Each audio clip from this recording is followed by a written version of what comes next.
Assalamualaikum warahmatullahi wabarakatuh. Selamat pagi semua. Kembali lagi di sini dengan Kakak Rizal.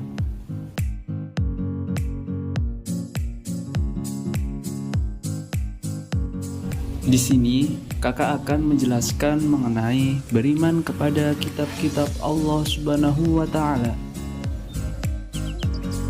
Sebelum masuk ke materi, di sini Kakak mau menjelaskan mengenai peta konsep iman kepada kitab-kitab Allah. Kitab-kitab Allah itu ada 4. Yang pertama Taurat, yang kedua Zabur, yang ketiga Injil, yang keempat Al-Quran.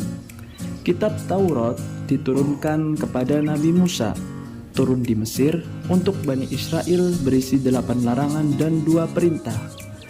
Kemudian yang kedua kitab Zabur. Kitab Zabur diturunkan kepada Nabi Daud, turun di Darussalam untuk Bani Israel, berisi tentang pujian kepada Allah, zikir, doa, nasihat, dan hikmah. Yang ketiga yaitu kitab Injil. Kitab Injil diturunkan kepada Nabi Isa alaihi salam, turun di Yerusalem untuk Bani Israel, berisi tentang tuntunan hidup zuhud dan isi kitab-kitab sebelumnya. Yang terakhir yang keempat yaitu kitab Al-Quran. Kitab Al-Quran diturunkan kepada Nabi Muhammad SAW, turun di Mekah dan Madinah untuk seluruh kaum, berisi tentang akidah, hukum-hukum syariat, dan muamalat, penyempurnaan kitab sebelumnya.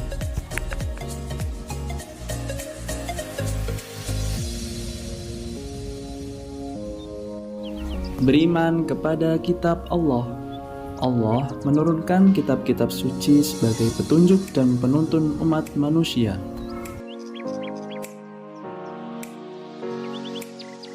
Pengertian beriman kepada kitab Allah. Iman artinya dengan sepenuh hati bahwa Allah Subhanahu wa taala telah menurunkan beberapa percaya. Iman kepada kitab Allah artinya mempercayai kitab kepada para rasulnya yang berfungsi sebagai penuntun kepada umat manusia dalam menjalani kehidupannya. Setiap orang yang beriman kepada Allah wajib beriman kepada kitab-kitab Allah. Tujuan diturunkannya kitab-kitab Allah agar manusia beribadah kepada Allah Subhanahu wa taala semata tanpa menyekutukannya dengan suatu apapun.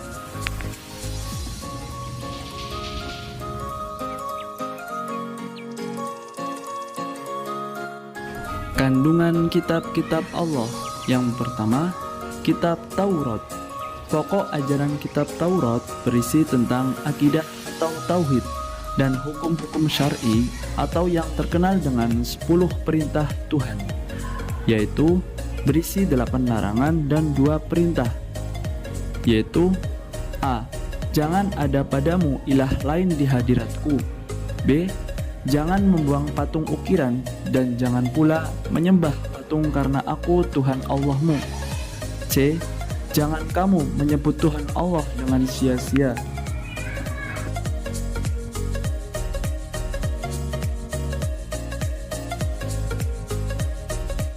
D. Ingatlah kamu akan hari Sabat supaya kamu sucikan dia. E. Berilah hormat kepada bapak ibumu. F. Jangan membunuh sesama manusia. G. Larangan berbuat zina. H. Larangan mencuri. I. Larangan menjadi saksi palsu. J.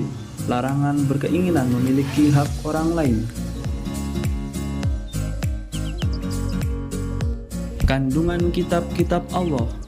Yang kedua, kitab Zabur.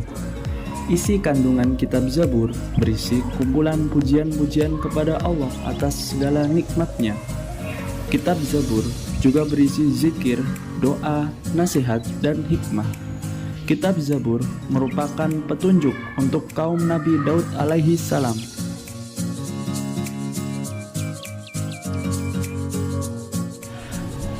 Kandungan kitab-kitab Allah.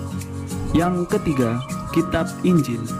Isi kandungan kitab Injil adalah ajaran untuk hidup dengan zuhud, Karena pada masa itu orang-orang Yahudi sedang dilanda kerakusan dan ketamakan kepada harta.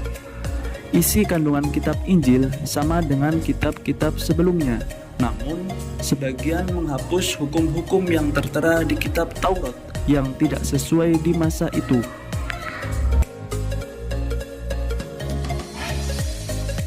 Kandungan kitab-kitab Allah. Yang keempat, kitab Al-Quran. Isi ajaran Al-Quran sendiri sebagai kitab suci umat Islam. Yang pertama, Tauhid, yakni tentang keimanan kepada yang goib, kitab Allah dan akhirat. Yang kedua, Syariah, berisi hukum-hukum Allah. Yang ketiga, Akhlak, yakni tentang pedoman berakhlak.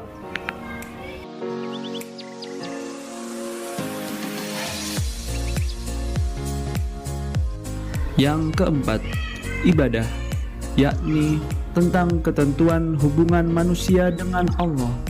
Yang kelima, muamalah, yakni tentang ketentuan hubungan dalam kehidupan sosial.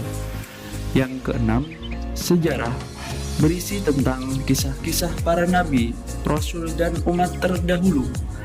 Yang ketujuh, wa'ad dan wa'id, artinya janji-janji Allah kepada orang yang beriman dan kepada orang kafir akan adanya balasan di hari kemudian.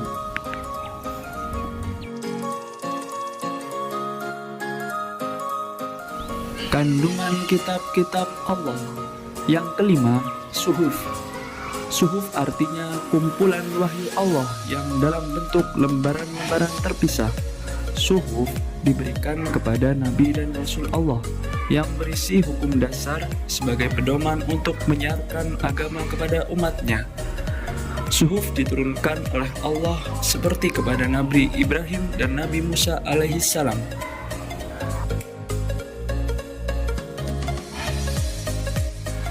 Nabi yang menerima suhuf antara lain: yang pertama, Nabi Adam alaihissalam menerima 10 suhuf. Yang kedua, Nabi Ibrahim alaihissalam menerima 30 suhuf. Yang ketiga, Nabi Syed alaihissalam menerima 50 suhuf. Yang keempat, Nabi Musa alaihissalam menerima 10 suhuf sebelum diturunkannya kitab Taurat.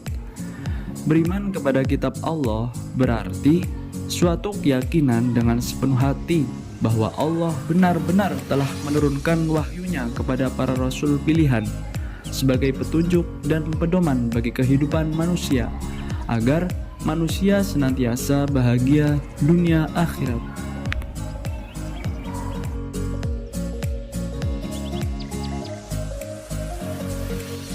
Cara-cara beriman kepada kitab-kitab Allah. Cara beriman kepada kitab-kitab suci Allah meliputi hal-hal berikut. Yang pertama, beriman dan meyakini bahwa kitab-kitab suci tersebut diturunkan dari sisi Allah Subhanahu wa Ta'ala. Yang kedua, beriman dan mempercayai nama-nama kitab suci yang kita ketahui. Yang ketiga, meyakini kebenaran informasi yang terkandung di dalamnya dan mengamalkan kitab yang terakhir dan menghapus kitab-kitab sebelumnya.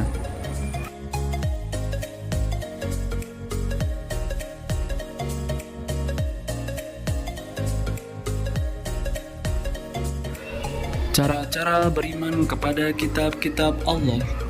Sikap orang yang beriman kepada kitab-kitab Allah.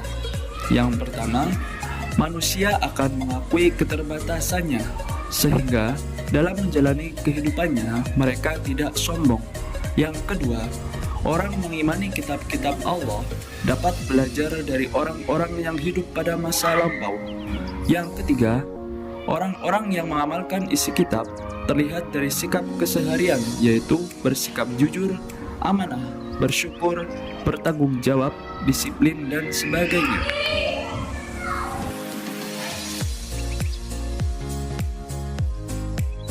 Menampilkan sikap mencintai Al-Quran sebagai kitab Allah.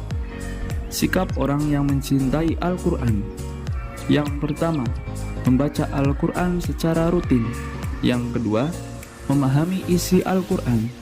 Yang ketiga, mengamalkan dalam kehidupan sehari-hari.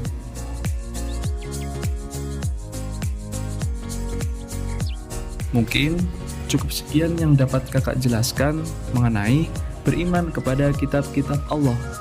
Terima kasih atas perhatiannya. Kakak akhiri. Wassalamualaikum warahmatullahi wabarakatuh.